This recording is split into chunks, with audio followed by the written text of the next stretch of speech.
आइए पढ़ते हैं डीएसएसबी में आने वाले प्रीवियस ईयर क्वेश्चंस को। ये क्वेश्चन कंप्यूटर साइंस के प्रीवियस ईयर क्वेश्चंस हैं जो 20 क्वेश्चंस हैं। तो पहला क्वेश्चन ये है कि development of an individual is a collective outcome of, यानी कि इसमें पूछा हुआ है कि जब एक बालक का विकास होता है जो तो यानी कि उसकी डेवलपमेंट होती है तो वो समग्र रूप से किस चीज़ का नतीजा होता है। ठीक है, तो पहला ऑप्शन है एजुकेशन एंड स्कूलिंग, दूसरा ऑप्शन है ग्रोथ एंड मैच्योरिटी, तीसरा है स्कूल एंड फैमिली और चौथा है मैच्योरिटी एंड लर्निंग। तो देखिए, पहली बात इतना हमें समझना पड़ेगा कि आखिर डेवलपमेंट होता क्या है। तो हमको पता है कि डेवलपमेंट, किसी भी इंसान के डेवलपमेंट के लिए 3 फैक्टर बहुत इंपॉर्टेंट होते हैं। पहला होता है हेरिडिटी, दूसरा होता है मैच्योरिटी और तीसरा होता है लर्निंग। तो इन तीनों में हमें ये जो तीन चीज़ होती हैं वो डेवलपमेंट का एक तरह से पूरा इम्पॉर्टेंट चीज़ होती है। तो हम ऑप्शंस में अगर देखते हैं तो एजुकेशन एंड स्कूलिंग, तो एजुकेशन एंड स्कूलिंग ही खाली डेवलपमेंट का पूरा रूप से, समग्र रूप से कह सकते हैं कि नतीजा नहीं होता है। और बी ऑप्शन जो दे रखा है ग्रोथ एंड मैच्योरिटी, यानी कि विकास और परिपक्वता, तो वो भी नहीं होता है, क्योंकि इसमें हम कह सकते हैं कि लर्निंग जो होती है वो इम्पॉर्टेंट होती है। और सी जो है स्कूल एंड फैमिली एफर्ट्स, तो सिर्फ माँ बाप या फिर स्कूल की शिक्षा से किसी भी बच्चे का विकास पूरी तरह नहीं हो सकता, और भी उस बहुत सारे पक्ष होते हैं। और तीसरा जो है मैच्योरिटी एंड लर्निंग, तो ये ऑप्शन हमारा सही हो जाएगा, क्योंकि डेवलपमेंट में 3 पॉइंट इंपॉर्टेंट होते हैं, हेरिडिटी, मैच्योरिटी एंड लर्निंग, जिसे हम कहते हैं कि अधिगम, परिपक्वता और हेरिडिटी। ठीक है, तो ऑप्शन हमारा डी सही हो जाएगा। नेक्स्ट क्वेश्चन देख लेते हैं। नेक्स्ट क्वेश्चन में पूछा हुआ है कि विच of the following is a behavioural characteristic of mentally retarded child. इसमें ये पूछ रहा है कि जो मेंटली रिटार्डेड बच्चे होते हैं, स्पेशली नीडेड बच्चे होते हैं, उनके हमें कैसे पता चलेगा उनके किसी कैरेक्टरिस्टिक के बारे में, या फिर व्यवहार, जो बिहेवियर, उनका बिहेवियर से हमें कैसे पता चलेगा, और इनमें से कौन सी ऐसी कैरेक्टरिस्टिक होती है। तो पहला जो ऑप्शन दे रखा है वह है maturity in different social situation, यानी कि वो अलग अलग सिचुएशंस में इमेच्योर, यानी कि परिपक्व, यानी कि नॉर्मल रूप से बिहेव नहीं करेंगे, वो एक इमेच्योरिटी दिखाएंगे, यानी कि अपरिपक्व रूप से बिहेव करेंगे। दूसरा है स्पेशल लाइकिंग फॉर समथिंग। ठीक है, तो इसमें बोल रहा है कि वो किसी भी चीज़ के लिए जिद करेंगे। तो देखिए, हमें इतना तो पता है कि नॉर्मल बच्चे इसी तरह से हर चीज़ के लिए जिद करते हैं, तो ये ऑप्शन गलत हो जाएगा। तीसरा है पुअर मेमोरी, यानी कि उनकी जो सोचने की क्षमता है वो कम होगी, तो ये भी नहीं होगा, क्योंकि पुअर मेमोरी तो बच्चों की याददाश्त तेज होती है, बट डिफरेंट स्टेजेस पे वो कम, तो ये नहीं हो सकता है। और ऑप्शन डी है इंक्रीज अटेंशन स्पैम, यानी कि वो अपने और अटेंशन खींचने के लिए बिहेव करते हैं, तो ये भी नहीं होगा, क्योंकि अगर हम देखते हैं तो हर बच्चे इस तरह से करते हैं, अपने और अटेंशन पाने के लिए, माँ बाप से अटेंशन पाने के लिए, फिर किसी चीज़ के लिए अटेंशन पाने के लिए। तो देखिए, तो ऑप्शन जो ए है immaturity on different social situations, वो सही हो जाएगा, क्योंकि वो बच्चे, उनको पता, और बच्चों को पता ही नहीं होगा कि किस तरह से बिहेव करना है किस जगह, उसमें ये जो बात होती है ये नहीं होगा। तो ऑप्शन ए हमारा ठीक हो जाएगा, which is immaturity in different social situations. आइए देख लेते हैं थर्ड क्वेश्चन। थर्ड क्वेश्चन में बोला हुआ है कि corrective feedback is most useful when it is, यानी कि एक करेक्टिव फीडबैक कब बहुत ज़रूरी हो जाता है, यानी कि जब हम बच्चों को पढ़ाते हैं या फिर उनकी एक जानने की कोशिश करते हैं कि उन्होंने जो पढ़ा हुआ है वो उनको समझ आया है कि है नहीं, वो कब बहुत ज़रूरी हो जाता है। तो पहला जो ऑप्शन दे रखा है फ्रिक्वेंट एंड बायस, तो यानी कि हम ये जो फीडबैक है वो कभी कभी लें और बायस्ड हो, यानी कि किसी से ले, बच्चों से ले, तो ये तो गलत हो जाएगा, क्योंकि ये ठीक नहीं हो सकता है, ये ऑप्शन हमारा रॉन्ग हो जाएगा। ऑप्शन बी है रिलायबल एंड सब्जेक्टिव, यानी कि वो सब्जेक्ट के हिसाब से हो वो जो फीडबैक है। ठीक है, तो ये ऑप्शन देख सकते हैं हम लोग। फिर है जजमेंटल एंड एम्बिगियस, तो ये भी हम उनको जज करेंगे इस हिसाब से। और फिर डी है इमीडिएट एंड स्पेसिफिक, यानी कि जो ये फीडबैक हम लेंगे वो लेसन पढ़ाने के बाद ही ले लेंगे और उसी विषय की में बिल्कुल स्पेसिफिक रूप से लेंगे। तो हमारे यहाँ पे ऑप्शन डी ठीक होगा, क्योंकि अगर बच्चों को पढ़ाने के बाद उनका फीडबैक नहीं लेंगे तो हमें पता ही नहीं चलेगा उन्होंने जो पढ़ा हुआ है वो ठीक है कि नहीं। तो यहाँ पे हमारा ऑप्शन डी जो है वो ठीक हो जाएगा, which is immediate and specific. और जो बी है रिलायबल एंड सब्जेक्टिव, कि ये भी हम कह सकते हैं, पर जो एक हमें आंसर टिक करना होता है वो एकदम स्पेसिफिक, जो उसकी जो करेक्ट होने की परसेंटेज ज़्यादा है हमें उसी को लेना पड़ता है। तो हमारा जो इमीडिएट एंड स्पेसिफिक है वो उसकी कैरेक्टरिस्टिक है एक करेक्टिव फीडबैक के लिए। अब नेक्स्ट देख लेते हैं, परफॉर्मिंग आर्ट्स हेल्प्स इन, यानी जो परफॉर्मिंग आर्ट्स होती है, परफॉर्मिंग आर्ट्स बहुत तरह की होती है, जैसे कि ऐसी आर्ट जो हम परफॉर्म करते हैं, म्यूज़िक हो गया, डांस हो गया, आर्ट हो गई, ड्राइंग हो गई, ये स्कल्पचर्स हो गए जो बनाते हैं इस टाइप से, तो ये सब परफॉर्मिंग आर्ट्स में होती है जो परफॉर्म की जाती है।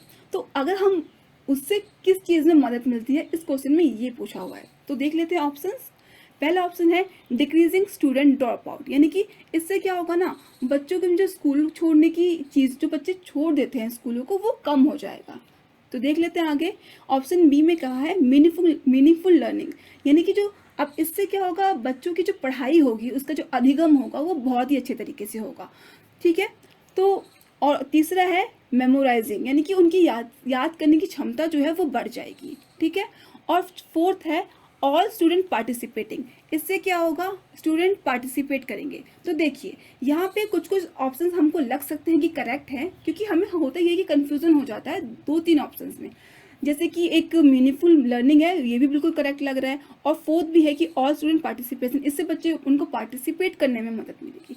पर अगर हम देखें कि बिल्कुल एक परफेक्ट जो आंसर होता है, यानी कि उसकी जो परसेंट, एक तरीके से कह सकते हैं कि अगर परफॉर्मिंग आर्ट्स को हम ऐड करते हैं तो सबसे ज़्यादा क्या होगा, सबसे ज़्यादा हेल्प किसी चीज़ को बच्चों को पढ़ने में, लर्न करने में बहुत मीनिंगफुल लर्निंग उनकी होगी। तो यहाँ पे हमारा जो ऑप्शन बी है मीनिंगफुल लर्निंग वो ठीक हो जाएगा। अब नेक्स्ट क्वेश्चन देख लेते हैं। इसमें पूछा हुआ है कि dialogic teaching and learning that harness cognition in students emphasises, यानी कि अब देखो डायलॉगिक टीचिंग क्या होती है। डायलॉगिक टीचिंग ये होती है कि जब हम बच्चों से बात करने के लिए उनसे लगातार बात करते रहते हैं, उनको इन्वॉल्व करते हैं डायलॉग्स के थ्रू, उनसे बात कर करके। तो अब अगर हम ये करते हैं, इस तरह से बच्चों को पढ़ाते हैं, तो इससे स्टूडेंट में किस तरह से उन पे क्या जोर पड़ेगा। तो पहला ऑप्शन दे रखा है, पूछा हुआ है इसमें, तो ऑप्शन है clear explanation by the teacher, teacher इससे जो पढ़ाती है वो बिल्कुल अच्छी तरह से बच्चों को क्लियर हो जाएगा। ठीक है, ऑप्शन बी है using a lot of audio visual aids, यानी कि इससे क्या होगा ना, टीचर को बहुत सारे ऑडियो विजुअल एड जैसे कि कैसेट्स, वीडियोस हो गए, या फिर हम कैसे इस तरह से यूज़ करने पड़ेंगे। ठीक है, और सी है involving parents in the teaching process, इसमें हम बच्चों को टीचर्स पेरेंट्स को इन्वॉल्व करते हैं, माता पिता को टीचिंग में प्रोसेस में इन्वॉल्व करते हैं। और फोर्थ है interaction between student and teacher, इससे बच्चों और टीचर में इंटरेक्शन अच्छे से होगी। तो देखिए, तो इसमें क्या होगा, इसका ऑप्शन होगा डी, क्योंकि जब एक डायलॉग होता है तो डायलॉग होगा तो सबसे पहले तो टीचर और स्टूडेंट्स के बीच में इंटरेक्शन होगी ना। डायलॉग में क्या होगा, टीचर बच्चों से पूछेगी और टीचर और स्टूडेंट उसका जवाब देंगे, तो एक इंटरेक्शन स्टैब्लिश होगा इन डायलॉग टीचिंग के थ्रू, और उससे बच्चों पे इस तरह से प्रभाव पड़ेगा, इंटरेक्शन होगा टीचर और उसके बीच में। और फिर ऑप्शन क्वेश्चन नंबर 6 है which of the following computer based instrumental material can be use to learn new concept, यानी कि इनमें से कौन सी ऐसी चीज़ है जो हमें न्यू कॉन्सेप्ट लर्न करने में मदद करती है अगर हम कंप्यूटर बेस्ड इंस्ट्रूमेंट यूज़ करते हैं, कोई मटेरियल यूज़ करते हैं। तो पहला ऑप्शन है ऑनलाइन असेसमेंट, यानी कि इससे क्या होगा, हम बच्चों की ऑनलाइन असेसमेंट, यानी कि जो उनकी टेस्ट ले सकते हैं उस तरह से हम ऑनलाइन कर सकते हैं, तो ये तो गलत हो जाएगा। बी है सिमुलेशंस, और सी है ट्यूटोरियल्स, और डी है रिव्यू क्वेश्चंस। अब ट्यूटोरियल में क्या होगा, ट्यूटोरियल में होगा कि ट्यूटोरियल्स में क्या होता है कि टीचर्स जो होते हैं किसी टॉपिक्स को पढ़ाते हैं, तो ये क्या होता है ना, ये बेस्ट होता है, क्योंकि हम कंप्यूटर का यूज़ करके हम किसी नए कॉन्सेप्ट को अगर बच्चों को समझाएंगे तो वो कंप्यूटर में ट्यूटोरियल्स की तरह होता है, जैसे कि यूट्यूब वीडियोस हो गई, या फिर हम कह सकते हैं कि हम जब ऑनलाइन किसी टॉपिक को पढ़ा देते हैं किसी वीडियो बना के, तो वो ट्यूटोरियल्स में आ जाता है। और डी है रिव्यू क्वेश्चंस, कि हम क्वेश्चंस को रिव्यू करते हैं, तो इसमें बिल्कुल जो सटीक आंसर है तो वो हो जाएगा ट्यूटोरियल्स। अब नेक्स्ट देख लेते हैं, reflection on reading is said to be complete only when it is include, यानी कि अब देखो रिफ्लेक्टिव लेवल क्या होता है रीडिंग में। तो रीडिंग में रिफ्लेक्टिव लेवल ये होता है कि जब हम पढ़ने के लिए, जब रिफ्लेक्टिव लेवल बच्चा तभी पहुंचता है जब वो किसी चीज़ को बिल्कुल डीप थिंकिंग की से पढ़ रहा हो और उसके बारे में अपनी जो समझ है ना वो खुद बनाए, तो इसी को हम कहते हैं रिफ्लेक्टिव लेवल। तो ये पूछ रहा है कि क्वेश्चन में कि रिफ्लेक्टिव लेवल पढ़ने से कब कंप्लीट होता है, उस ये रिफ्लेक्टिव लेवल कब कंप्लीट होगा। बच्चे ने डीपली पढ़ाई कर ली, उसको समझ लिया, अब उसको कंप्लीट वो हम कब मानेंगे। तो क्वेश्चन में ये पूछा है। पहला है क्वेश्चन एंड आंसर, तो टीचर जब उसे क्वेश्चन और आंसर करेगा उसकी रीडिंग के बारे में। तो और बी है कंडक्टिंग अ टेस्ट, यानी कि हम उसका टेस्ट लेंगे। और सी है एनालिसिस एंड डिस्कशन, यानी कि हम उसके बारे में उससे पूछेंगे और उससे डिस्कस करेंगे। फोर्थ है रीराइटिंग द टेक्स्ट, यानी कि हम उससे जो पढ़ा है उसको फिर से लिखवाने की कोशिश करेंगे। तो देखिए क्वेश्चन और आंसर करके तो बिल्कुल मतलब हम एक तरह से कह नहीं सकते बिल्कुल। और कंडक्टिंग अ टेस्ट, तो टेस्ट से भी उसकी, क्योंकि हम उसका अगर देखना चाहें कि उसने कितना समझा है तो वो क्वेश्चन आंसर करके नहीं होगा अगर हम उससे डिस्कस नहीं करेंगे। क्योंकि अगर हम उससे डिस्कस और एनालाइज करते हैं, उससे समझते हैं, तो वो बातों को बिल्कुल अपने खुद के लैंग्वेज में समझाएगा, उसने कैसे उस चीज़ को समझा है। और रीराइटिंग द टेक्स्ट तो बिल्कुल नहीं होगा, क्योंकि लिखवाने से तो मतलब वो वही बात हो जाती है कि समझ का उसका। तो जब तक हम उससे उस बात को, उससे सारी बातें को समझेंगे नहीं, उससे डिस्कस नहीं करेंगे, तो वो रिफ्लेक्टिव लेवल पूरा नहीं होता है। तो यहाँ पे हमारा ऑप्शन सी जो है एनालिसिस एंड डिस्कशन, वो करेक्ट हो जाएगा। अब नेक्स्ट क्वेश्चन है individualized learning is a method in which the content method and material are based on the, यानी कि इंडिविजुअलाइज लर्निंग क्या होती है, जब हम किसी स्पेसिफिक इंसान के हिसाब से लर्निंग को बनाते हैं। ठीक है, तो देखिए ऑप्शंस क्या दे रखे। तो पूछा ये है कि हम उसको उस मेथड को किस पे ये किस चीज़ पे बेस होता है, आखिर वो होता क्या है। तो पहला है करिकुलम रिक्वायरमेंट्स, किस हिसाब से होता है इंडिविजुअलाइज लर्निंग। तो करिकुलम रिक्वायरमेंट, यानी कि करिकुलम के हिसाब से। तो करिकुलम के हिसाब से इंडिविजुअलाइज लर्निंग हो सकती है, बट करिकुलम तो अलग अलग एक ही बनता है ना, सब बच्चों के हिसाब से तो नहीं बनता, एक कॉमन करिकुलम सबके लिए होता है। बी है लर्नर नीड, यानी कि एक लर्नर की नीड के हिसाब से। तो ये ऑप्शन हम कह सकते हैं तो ठीक है थोड़ा, बट हम भी और ऑप्शन देख लेते हैं। सी है लर्नर एबिलिटी, यानी कि बच्चों की योग्यता में। ठीक है, और डी है टीचर की कम्पिटेंसी, यानी कि उसके हिसाब से। तो देखो डी तो रॉन्ग हो जाएगा और ए भी रॉन्ग हो जाएगा, कंफ्यूजन हमको बी और सी में होगी। तो लर्नर की ज़रूरतें तो होती हैं, ठीक है, ये हम ठीक है, बट लर्नर की एबिलिटी के हिसाब से होगा, क्योंकि बहुत हमारे सामने लर्नर सिर्फ एक टाइप का तो होता है नहीं, अलग अलग टाइप का होता है। जैसे सृजनात्मक हो गया, क्रिएटिव हो गया, बैकवर्ड चिल्ड्रन हो गए, आइडल चिल्ड्रन हो गए, जिनके आईक्यू अलग अलग होते हैं। तो इन अलग अलग बच्चों के हिसाब से, क्योंकि अगर एक बच्चा आईक्यू उसका आइडल है तो उसके हिसाब से टीचर उसकी ज़रूरतें भी, उसको पढ़ने के लिए भी एक्स्ट्रा पढ़ना पड़ेगा ना उसको। तो उसकी रिक्वायरमेंट के हिसाब से उस टीचर उसकी एनर्जी को सेटल करने के लिए उसको पढ़ाएगा अलग थोड़ा सा एडवांस में। और जो बच्चा बैकवर्ड है उसके लिए टीचर थोड़ा अलग बनाएगा। तो लर्नर की एबिलिटी के हिसाब से ही एक इंडिविजुअलाइज लर्निंग का मेथड यूज़ किया जाता है। और ठीक है, देखो एबिलिटी और नीड में कंफ्यूज नहीं होना है। नीड है तो सिर्फ ज़रूरत होती है, एबिलिटी होती है कि एक तरह से कह सकते हैं कि उसकी जो योग्यता है वो। अब नेक्स्ट क्वेश्चन देख लेते हैं, तो आंसर इसका लर्नर एबिलिटी हो जाएगा। नेक्स्ट क्वेश्चन देख लेते हैं, the latest trend in language teaching is that. पूछा हुआ है कि लैंग्वेज टीचिंग जब होती है, भाषा शिक्षा जो होती है, तो आजकल के माहौल में ऐसा कौन सा लेटेस्ट ट्रेंड यूज़ हो रहा है। तो पहला जो ऑप्शन है वो है grammar is integrated with the text and taught contextually. तो ये क्या बोल रहा है कि ग्रामर को जब हम पढ़ाते हैं ना तो उसको क्या करेंगे, उसको किताब के हिसाब से, चैप्टर्स के हिसाब से हम उसी में ग्रामर को पढ़ाने की कोशिश करेंगे। अगर अलग से ग्रामर को नहीं पढ़ाएंगे, चैप्टर्स के हिसाब से, कॉन्टेक्स्ट के हिसाब से, जो लेसन्स दे रखे हैं उसके हिसाब से, या फिर कैसे तो स्टोरीज के हिसाब से पढ़ा सकते हैं, कहानियों के हिसाब से। और फिर है grammar is taught in special periods, B option है। तो हम ग्रामर को अलग से क्लास लेके, अलग से पीरियड लेके पढ़ाते हैं, तो ये तो गलत हो जाएगा, क्योंकि अगर ग्रामर पढ़ाने है तो लेटेस्ट की उसमें कुछ नया तो पन तो है नहीं। सी है special emphasize is given to grammar teaching, हम ग्रामर टीचिंग को ही अलग से पढ़ाएंगे, स्पेशल उस पर जोर देंगे, तो ये ऑप्शन भी गलत हो जाएगा। और डी है ग्रामर इज इग्नोर, कि ग्रामर को इग्नोर करेंगे, कि ग्रामर पढ़ाने की ज़रूरत ही नहीं है, हम इसे इग्नोर करें, तो ये भी गलत हो जाएगा। तो अगर हमको जो लेटेस्ट ट्रेंड है वो ये है कि हम कैसे ग्रामर को अपनी किताबों के हिसाब से, अपने लेसन्स के उसी में इन्वॉल्व करके पढ़ाएं, ताकि बच्चों को अलग से वो ग्रामर में जो वो बोर ना हो, या फिर कह सकते हैं कि इस तरह से। तो ऑप्शन ए ठीक हो जाएगा, grammar is integrated with the text and taught contextually. Next question है, in certain case of special attention और special need art form in teaching is also use as a technique for, यानी कि किसी ज़रूरतमंद किसी आर्ट फॉर्म, देखो art form, अब art form का जैसे मैंने बता, आर्ट फॉर्म कौन कौन सी होती है पहले तो क्वेश्चन पहले जान लेते हैं पूछ क्या रहा है, कि किसी बच्चों के केसेस में या फिर उनको जब स्पेशल अटेंशन देने की ज़रूरत होती है, तो जो आर्ट फॉर्म होती है ना, वो आर्ट फॉर्म की टीचिंग जो होती है वो हम किस तरह से उस टेक्निक को किस तरह से यूज़ कर सकते हैं। अब आर्ट फॉर्म में तो बहुत सारी चीज़ें होती हैं, जैसे कि म्यूज़िक हो गया, ड्राइंग हो गई, डांस हो गया, मतलब अनलिमिटेड उसके प्रोस्पेक्ट है, यानी कि डायनामिक बहुत फैला हुआ है आर्ट फॉर्म।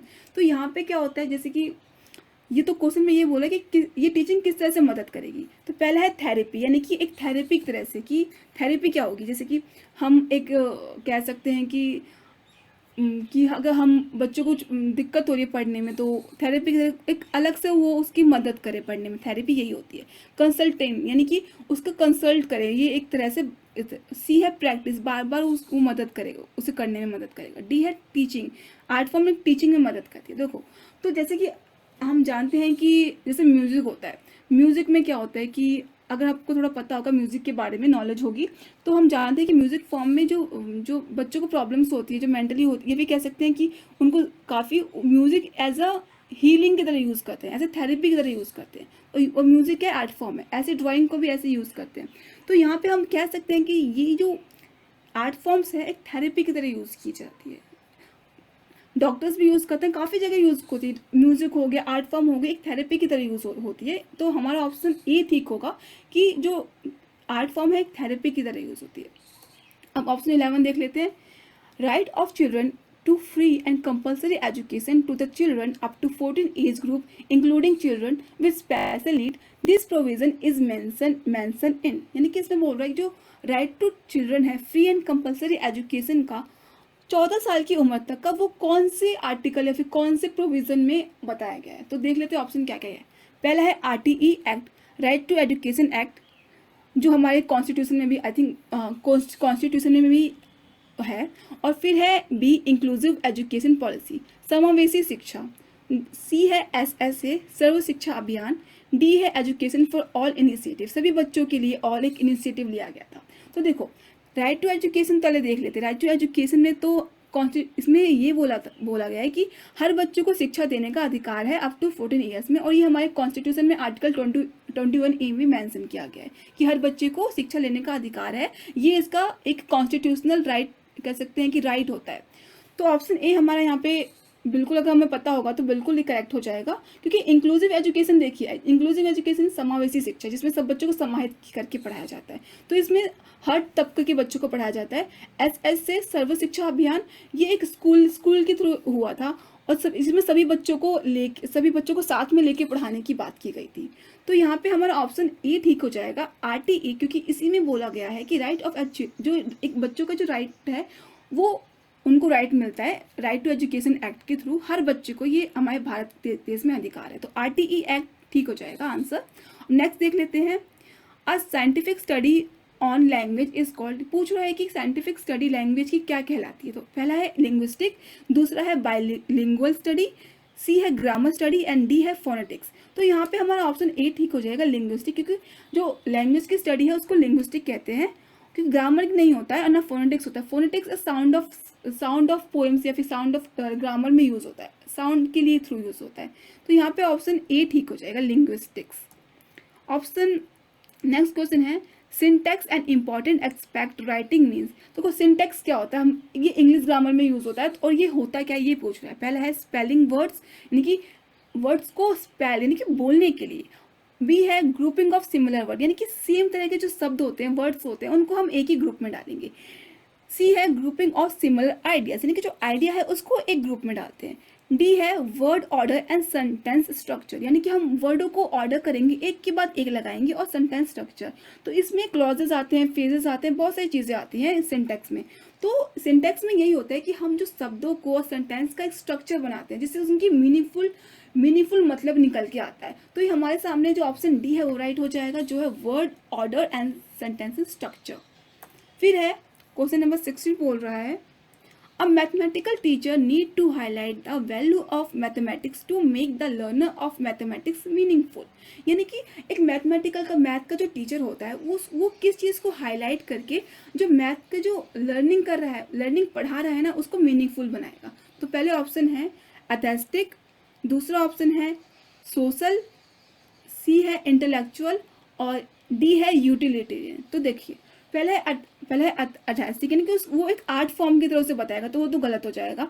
बी है सोशल, समाज में कैसे उसका यूज़ कर सकते हैं, सोशल रूप में, सामाजिक रूप से। फिर सी है इंटेलेक्चुअल, कि बौद्धिक रूप से हम उसको अपने मेमोराइजेशन कैसे कर सकते हैं। और डी है यूटिलिटेरियन। तो देखिए अगर उसको मैथ के टीचर को एक मीनिंगफुल मैथमेटिक्स की लर्निंग करवानी है, ढंग से उसे उन बच्चों को बताना है, तो उसकी यूटिलिटेरियन को कैसे, उसकी यूज हम कहाँ कहाँ कर सकते हैं, उसकी यूटिलिटी को एक मैथ के टीचर मतलब कहाँ कहाँ उसकी ज़रूरतों को कहाँ कहाँ बता सकते हैं। तो सबसे बेस्ट ऑप्शन इसका आंसर है D, which is utilitarian. Next option देख लेते हैं। Subject centred curriculum consisting of skills is emphasises of, यानी कि जो सब्जेक्ट सेंटर्ड करिकुलम होता है वो जो 3R होता है ना, writing, reading and arithmetic, I think arithmetic third if I am not wrong. तो इसमें वो किस चीज़ पे एम्फेसाइज करता है। तो पहला है एसेंशियलिज्म, बी है एक्सिस्टेंशियलिज्म, सी है प्रोग्रेसिव और डी है रियलिज्म। तो इसका आंसर है एसेंशियलिज्म। उसकी क्योंकि जो 3R है ना, रीडिंग, राइटिंग और जो अर्थमेटिक वो है, तो वो ये कहता है कि जो छोटे वो बेसिक ये बात कर रहा होता है कि सिंपल वे में एक हम बच्चों को छोटे ही स्टेज से ये जो चीज़ें हैं अच्छे से सिखाएं, ताकि उनका जो बेस है आगे जाके अच्छा हो। तो यहाँ पे एसेंशियलिज्म में ये बातें बोली गई हैं, तो ये आंसर हमारा ठीक हो जाएगा। एसेंशियलिज्म मतलब कि हम कैसे वो ज़रूरतें कैसे, क्योंकि जो छोटे क्लास के बच्चे जो होते हैं तो उसके हिसाब से हम कह सकते हैं कि उनको हमें बेसिक उनका कॉन्सेप्ट ही क्लियर करना होता है, रीडिंग, राइटिंग और अर्थमेटिक का, इस वजह से। तो इसका ए आंसर हो जाएगा। प्रोग्रेसिव, रियलिज्म ये सब नहीं होगा, इसका हम आंसर ए याद कर लेते हैं। और फिर है question number 18 which is the concept of quality is a perceived by the individual, यानी कि क्वालिटी ऑफ कॉन्सेप्ट है वो क्या होगा, as perceived by the individual, जैसे कि एक इंसान अपनी तरह समझता है उसकी तरह। बी है यूनिवर्सली कांस्टेंट, यानी कि हर जगह कांस्टेंट रहेगा। सी है as per norms of society, यानी कि सोसाइटी की नॉर्म्स की तरह होगा। या फिर as per as a gender, यानी कि एक लड़का लड़की, या फिर कह सकते हैं कि जेंडर किस तरह से अपने आप को चीज़ों को कॉन्सेप्ट को समझता है उसकी तरह। तो इसका आंसर है ए, as perceived by the individual, क्योंकि एक क्वालिटी जो होती है वो एक इंसान अपने हिसाब से ही ग्रहण करता है या फिर कह सकते हैं समझता है। And next question is technology that has affected the sex ratio is, यानी कि टेक्नोलॉजी। तो ये क्वेश्चन में ये पूछ रहा है कि जो हमारे देश में टेक्नोलॉजी है, जो साइंस है, या फिर कह सकते हैं कि वो सेक्स रेशो को, यानी कि लड़का लड़की के अनुपात को जो हो वो किस तरह से अफेक्ट कर रहा है, क्या वजह हो रही है उसकी और टेक्नोलॉजी ने उसे क्यों अफेक्ट किया है। तो वो तो इनमें से ऑप्शन से ये पूछा है कि वो कौन सी वजह है टेक्नोलॉजी के थ्रू जिनसे अफेक्ट हो रही है।